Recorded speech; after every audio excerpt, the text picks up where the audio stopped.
والصلاة والسلام على من لا نبي بعده أما بعد فأعوذ بالله من الشيطان الرجيم بسم الله الرحمن الرحيم إنا نحن نزلنا الذكر وإنا له لحافظون وقال رسول الله صلى الله عليه وسلم من قرأ القرآن وعمل بما فيه ألبس والداه تاجا يوم القيامة ضوءه أحسن من ضوء الشمس فما ظنكم في بيوتكم الدنيا لو كانت في بيوتكم الدنيا.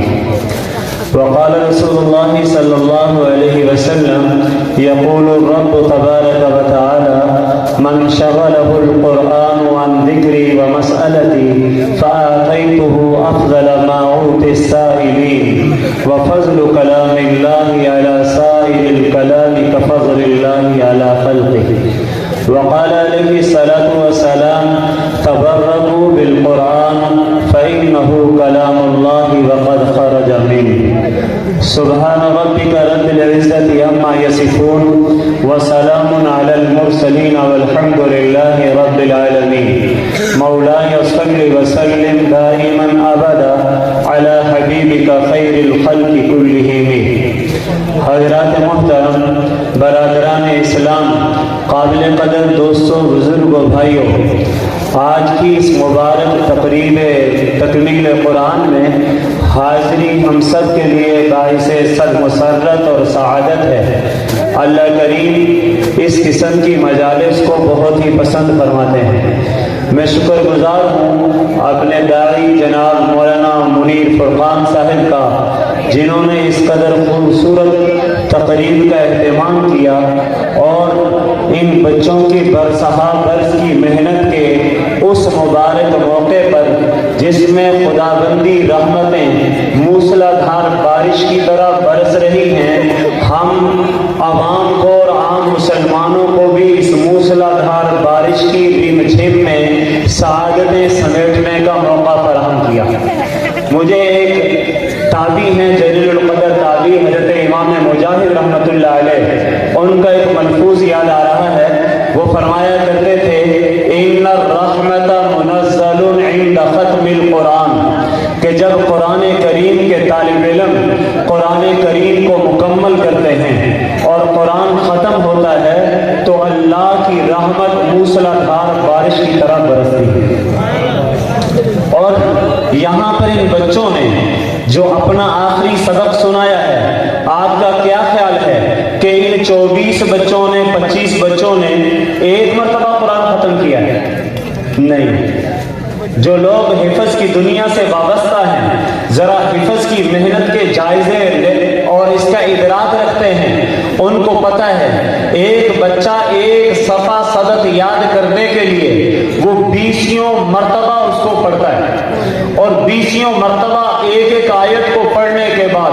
حتیٰ کہ 100 مرتبہ ایک آیت کو پڑھنے کے بعد اس نے اپنا ایک صفحہ یاد کیا ہے. اور ایک صفحے کو یاد کرنے کے لیے اگر 100 مرتبہ ایک آیت کو پڑھنا پڑا اور ہر صفحے کو اسی نے اسی طرح تیار کیا تو صرف سبق جو پڑھا جاتا ہے، یاد کیا جاتا ہے، اسی کے لیے 100 سے زائد قرآن ختم ہو جاتا ہے. اور پھر اسی بچے نے روز صرف سبق نہیں سنانا، سبق کے ساتھ جو پورے پارے کی منزل پیچھے چل رہی ہوتی ہے، سبقی جسے کہتے ہیں، ہفتے 2 ہفتے کے اسباق کو اس کو بھی روزانہ سبقی کو پارا سنانا ہوتا ہے اور اس پارے کو بھی 20 مرتبہ دہراتا ہے. پھر ہر پارے اور سبق کے ساتھ ہر روز کی اسی حافظ قرآن نے منزل سنانی ہوتی ہے، اور اس منزل کو سنانے کے لیے استاد کے سامنے ویسے نہیں جا کے بیٹھ جاتا، بلکہ وہ اس منزل کو بھی جو 2 پارے پر بھی مشتمل ہوتی ہے اس کو بھی 20 مرتبہ دہراتا ہے. تو ایک مرتبہ جب ایک بچہ قرآن ختم کرتا ہے تو ایک بچے کے ختم قرآن پر ہزاروں قرآن ختم ہو جاتے ہیں. جی، ہزاروں قرآن ایک بچے کے ختم ہو رہے ہیں. اور یہاں کتنے بچوں کی دستاویز ہے؟ 24 بچوں کی. جب ایک بچے کے قرآن ختم پر ہزاروں مرتبہ قرآن ختم ہو رہے ہیں تو آپ کے اس 24-25 بچوں نے ایک قرآن ختم نہیں کیا، 25,000 قرآن ختم کیا۔ اور امام مجاہد کیا کہتے ہیں؟ ایک قرآن ختم ہو تو رب تعالیٰ کی رحمت موسلادھار بارش کی طرح برستی ہے، اور جہاں ہزاروں قرآن مکمل ہوں تو خدا کی رحمت کے برسنے کا عالم کیا ہوگا۔ تو ہمیں شکر ادا کرنا چاہیے مولانا کا کہ نہیں، کہ جنہوں نے اس بار رحمتوں برستی رم جھم میں ہم جیسے گناہگاروں کو بھی جمع کر لیا ہے اور ہمارے لیے بھی مغفرت کا سامان مہیا کر دیا ہے۔ آج دنیا کہتی ہے مدارس مسلمانوں کو کیا دے رہے ہیں؟ آج اگر تمہاری فیکٹریاں، تمہارے کاروبار، تمہارے زرق برق، تمام رونقیں اگر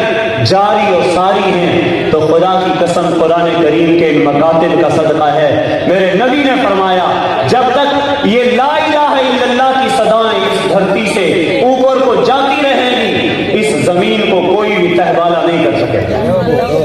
آپ کی دنیا، میری اور آپ کی دنیا اگر آباد ہے تو قرآن کریم کے مرکزوں کی وجہ سے آباد ہے۔ جب تک قرآن کے یہ مدارس آباد اور شاداب رہیں گے، ہماری دنیا بھی یہ چمکتی دمکتی رہے گی۔ آج دنیا کہہ رہی ہے پاکستان ڈیفالٹ کر گیا ہے، پاکستان تباہی اور معیشت کی طرف، معیشت کی تباہی کی طرف جا رہا ہے۔ یقین جانیے آج اگر پاکستان کی ڈاماڈول کشتی کو کوئی سہارا ہے تو پوری دنیا میں سب سے بڑا سہارا پاکستان کے لیے قرآن کریم کے یہ مراکز ہے۔ رابطہ عالم اسلامی ایک تنظیم ہے جس میں پورے دنیا کے مسلم ممالک کے لوگ جمع ہوتے ہیں۔ ایک مرتبہ رابطہ، آج سے 7-8 سال پہلے کی بات ہے، رابطہ عالم اسلامی میں مختلف ممالک کے، اسلامی ممالک کے سکالر موجود تھے۔ وہاں خدمت قرآن کی بحث چل پڑی کہ جناب کس ملک میں سب سے زیادہ قرآن کے حافظ پیدا ہوتے ہیں؟ تیونس والوں نے کہا ہم سال میں 3,000 حافظ دیتے ہیں۔ عرب والوں نے کہا کہ ہم سال میں 4,000 قرآن کے حافظ دیتے ہیں۔ مصر والوں نے کہا ہمارے ہاں سالانہ 5,000 5,500 حافظ۔ جناب ہر ملک، ترکی والوں نے اپنی خدمات پیش کی۔ وہاں پر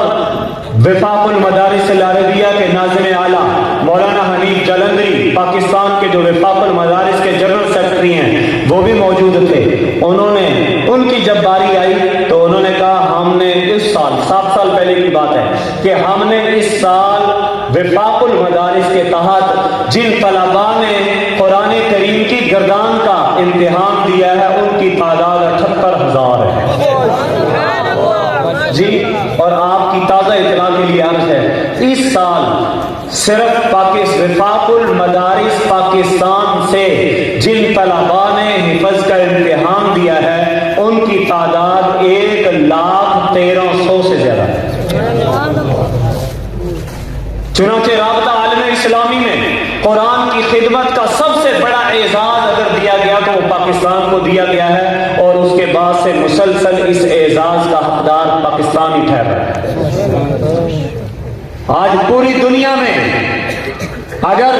تباہی اور معیشت کی زبونحالی کے رونے روئے جا رہے ہیں تو خدا کی قسم اگر ایک چیز ہمارے پاس ہے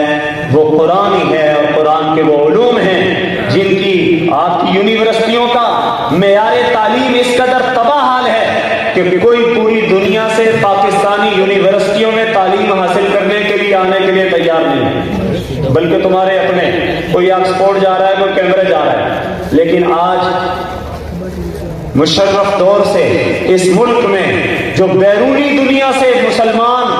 اپنے بچوں کو مدارس کے اندر عالم بنانے کے لیے بھیج رہے تھے، مشرف دور سے وہ پابندی لگی۔ آج بھی پوری دنیا کے مسلمان چاہتے ہیں کہ اگر ہمارے بچوں کو علم دین کے لیے پاکستان کے مدارس میں داخلہ مل جائے تو خدا کی قسم پوری دنیا میں ایک چیز پاکستان کی خالص ہے، اور وہ ہے دینی تعلیم، جس کے لیے پوری دنیا کے مسلم ممالک بڑی للچائی ہوئی نظروں سے دیکھ رہے ہیں۔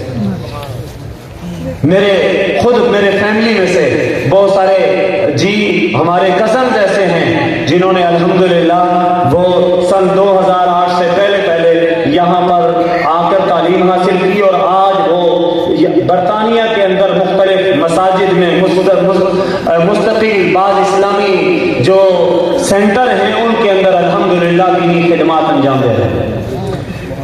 تو آج پاکستانی مدارس میں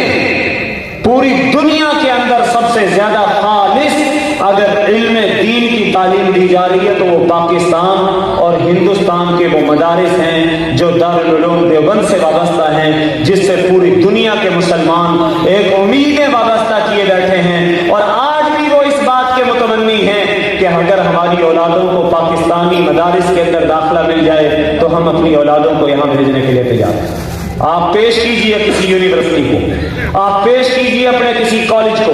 آپ پیش کیجئے اپنے کسی میڈیکل کالج کو، آپ پیش کیجئے اپنے کسی انجینئرنگ کالج کو کہ کوئی دنیا سے اپنے بچے کو آپ کے پاکستان میں بھیجنا چاہے، ایک اگر تعلیم علم قرآن اور علم حدیث ہے تو آج بھی پوری دنیا اعتماد اگر کر رہی ہے تو پاکستانی مدارس پر اعتماد کر رہی ہے۔ حضرات محترم،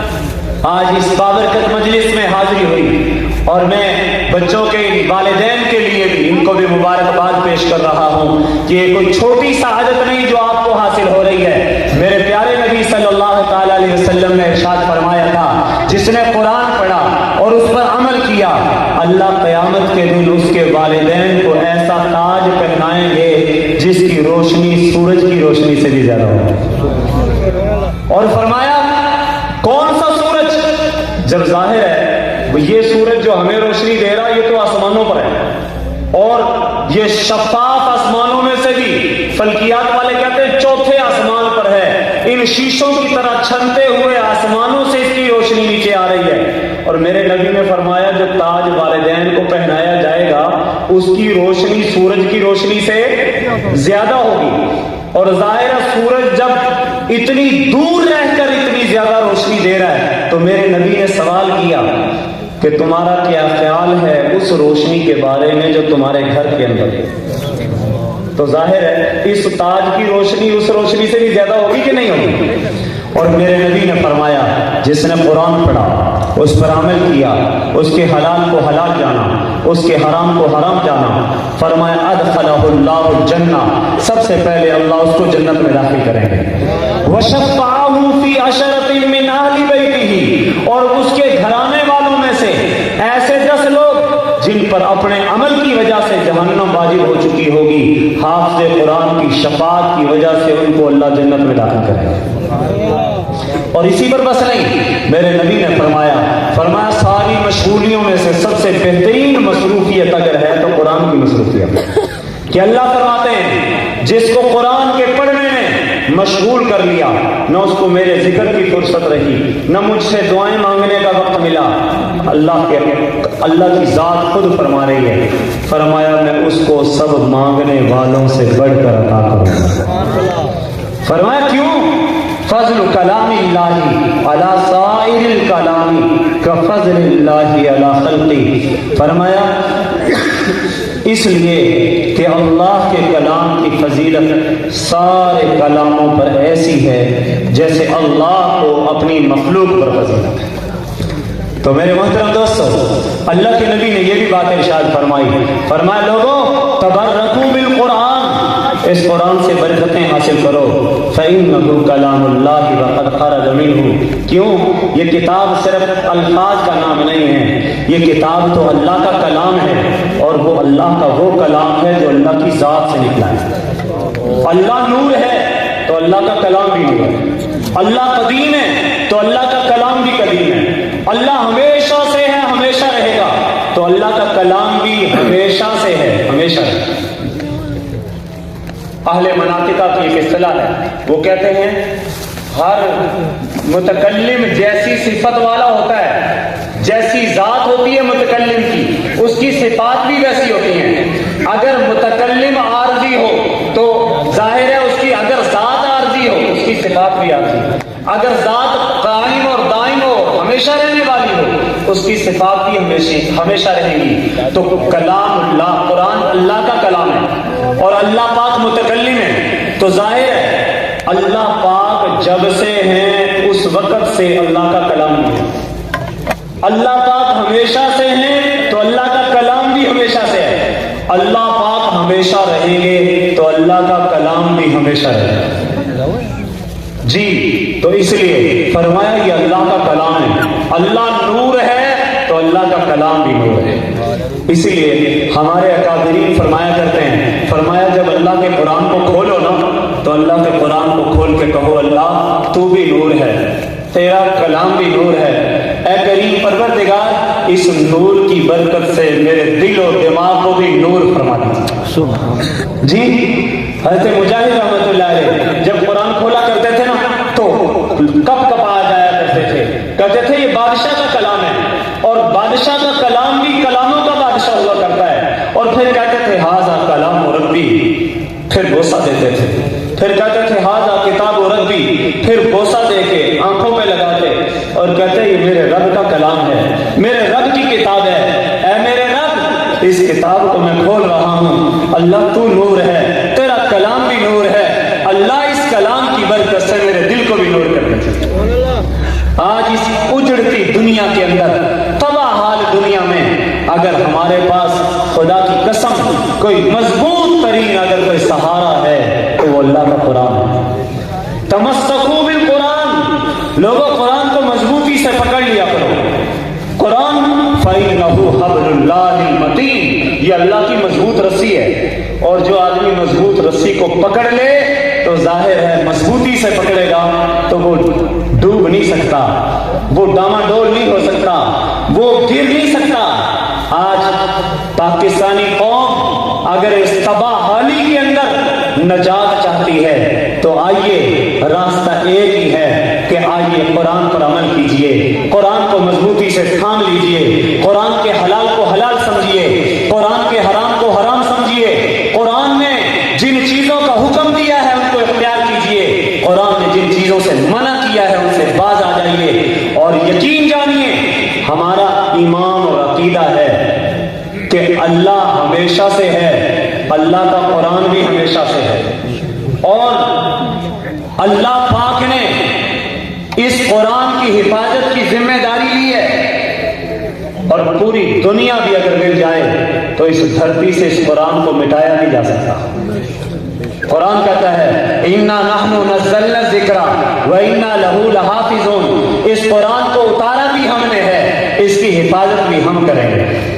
اور میں دیکھ رہا ہوں کہ حفاظت کے اسباب اور ذرائع بہت سارے ہوتے ہیں جی، کبھی سینوں کے ذریعے حفاظت ہوتی ہے، کبھی کتابوں کے ذریعے حفاظت ہوتی ہے۔ اللہ نے اس قرآن کو ہر طریقے سے، اس قرآن کو محفوظ کرنے کے لیے علماء نے لکھا 9 چیزوں کی اللہ نے حفاظت کی ہے۔ قرآن کے الفاظ بھی محفوظ ہیں، قرآن کے الفاظ بھی محفوظ ہیں، اس کے زبر، زیر، پیش، حرکت، سکنات، حرکات میں بھی کوئی تبدیلی نہیں ہو سکتی جی۔ آج پوری دنیا میں کوئی مذہب ایسا لے آئیے کہ جناب اس مذہب کی آسمانی کتاب محفوظ ہو، نہیں، مسلمانوں کے پاس اللہ کی قرآن یہ واحد کتاب ہے جس کے الفاظ بھی محفوظ ہیں جی۔ ایسٹ انڈیا کمپنی کے نام سے جب انگریز ہندوستان میں آیا تھا، ان کو سبق پڑھانے والوں نے پڑھایا سبق کہ جناب مسلمانوں کے پاس ایک کتاب ایسی ہے، اگر اس کتاب کو ان سے دور کر دیا جائے تو مسلمانوں کا قلع کما کیا جا سکتا ہے، ختم کیا جا سکتا ہے۔ وائسرائے ہند کے حکم پر پوری ہندوستان کی لائبریریوں سے اور ان کے گھروں سے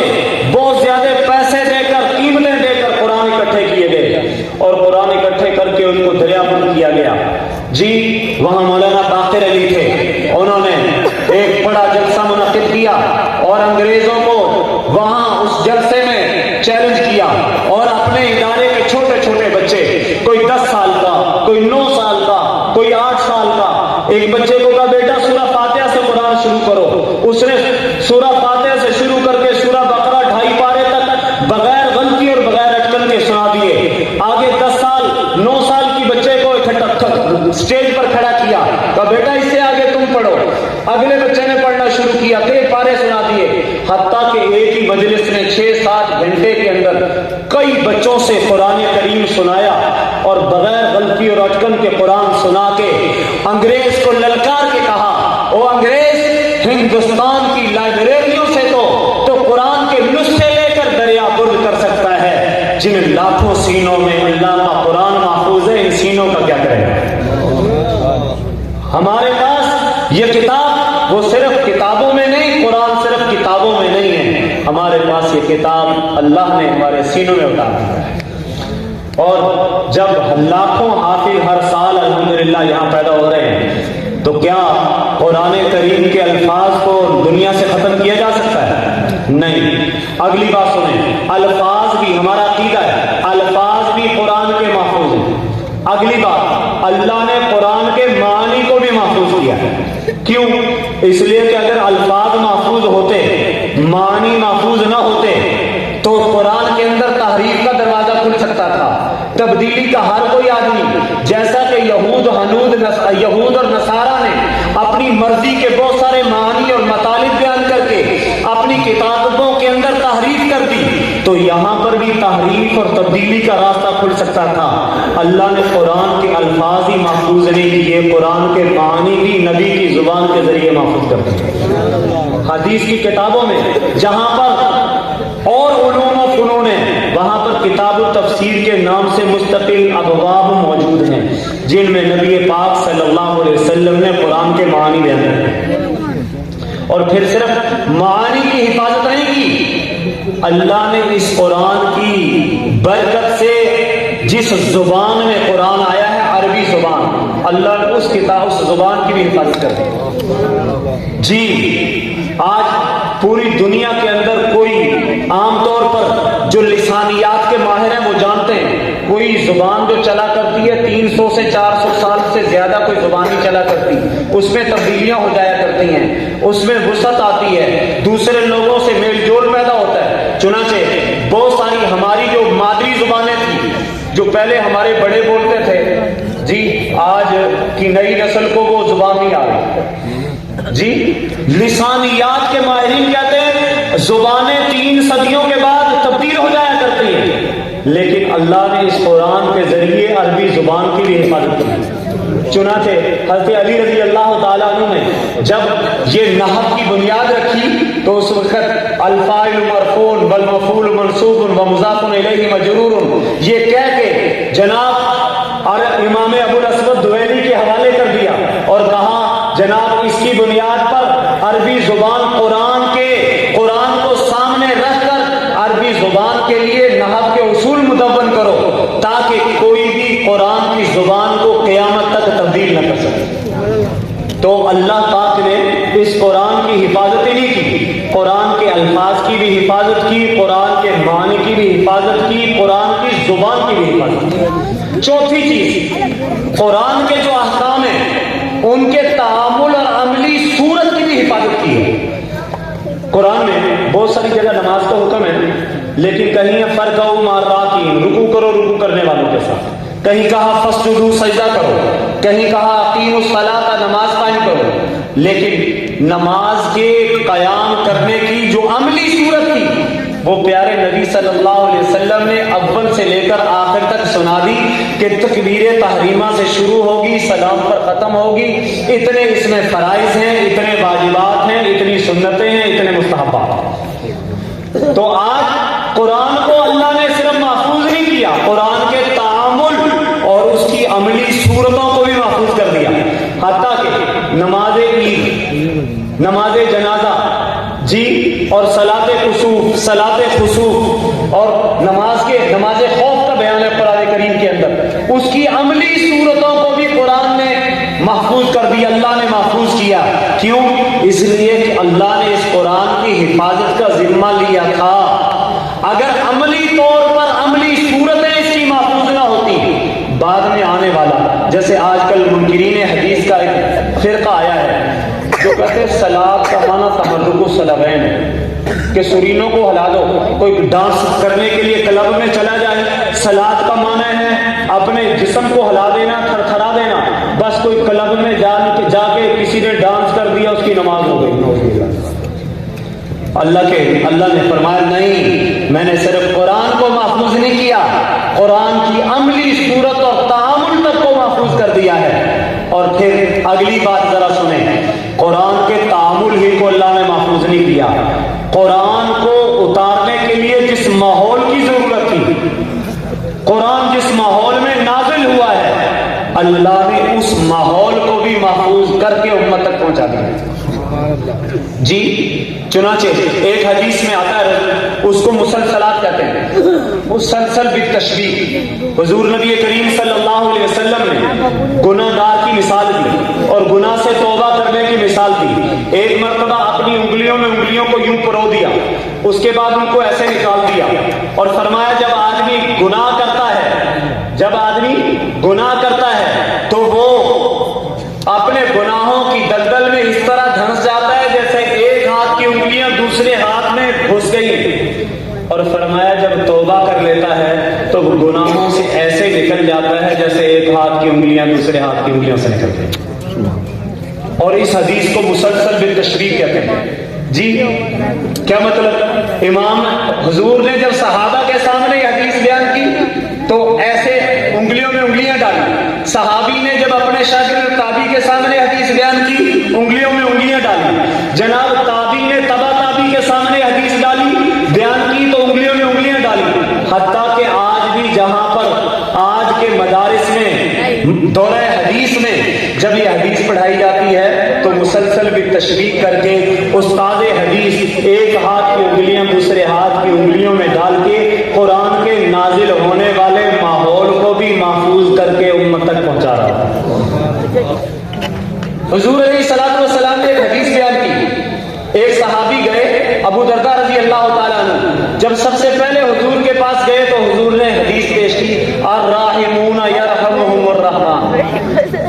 رحم کرنے والوں پر رحمان بھی رحم کرتا ہے، ارحموا من فی الارض یرحمکم من فی السماء، تم زمین والوں پہ رحم کرو آسمان والا تم پر رحم کرے گا۔ ابو درداء نے اپنے شاگردوں کو جب حدیث پڑھنے کے لیے آئے تو سب سے پہلے یہ حدیث پڑھ کے سنائی، کہا جب میں حضور کی خدمت میں پہنچا تھا تو سب سے پہلے حضور نے یہ حدیث مجھے پڑھائی تھی، میں بھی تم کو سب سے پہلے یہی حدیث پڑھا جی۔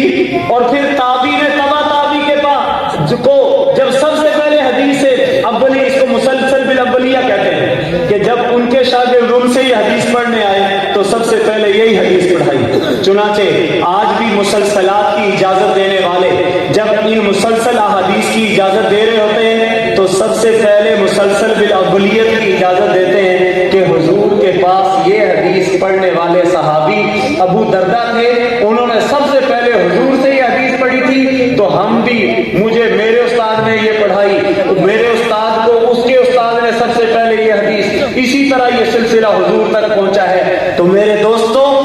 جو قرآن کے نزول کا زمانہ اور ماحول تھا، آج بھی اللہ نے اس ماحول کو بھی محفوظ رکھا ہے۔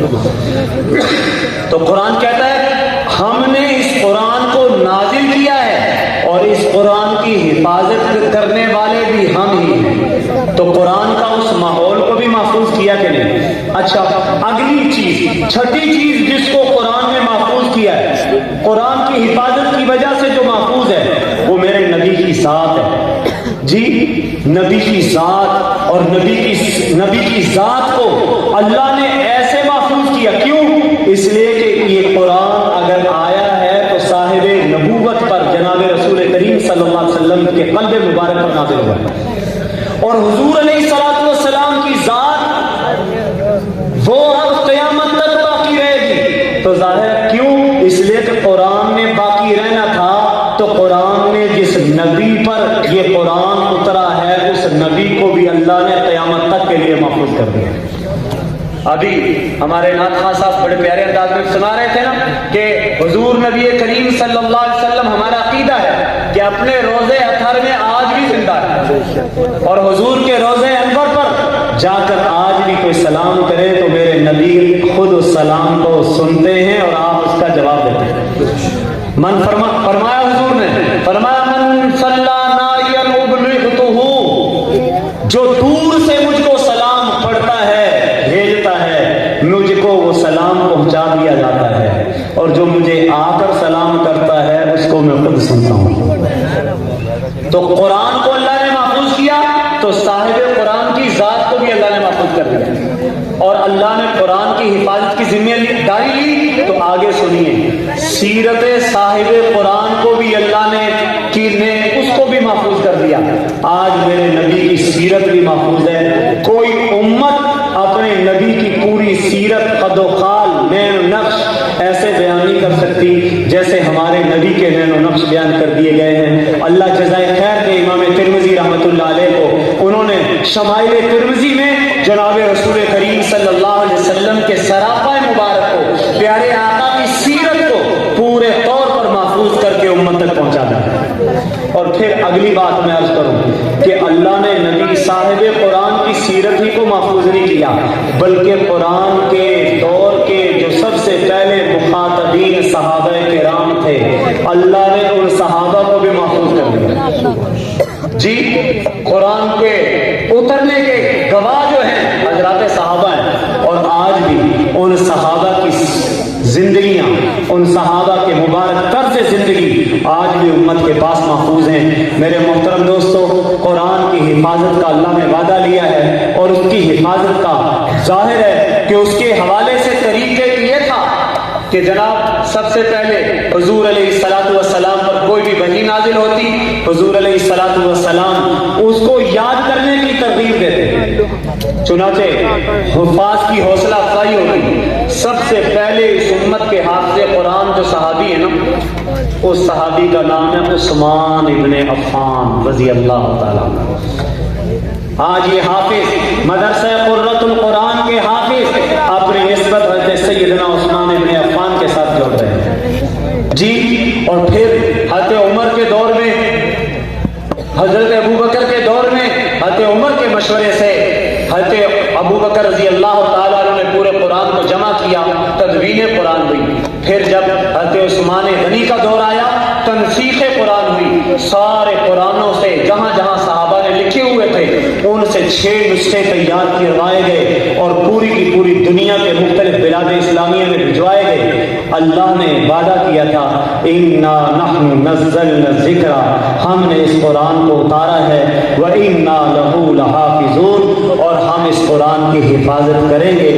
اور بڑے ہی مقدس ہیں وہ سینے جن کے اندر یہ قرآن محفوظ ہے، اور بڑے مقدس ہیں وہ مکرم اور محترم ہیں وہ والدین جنہوں نے اپنے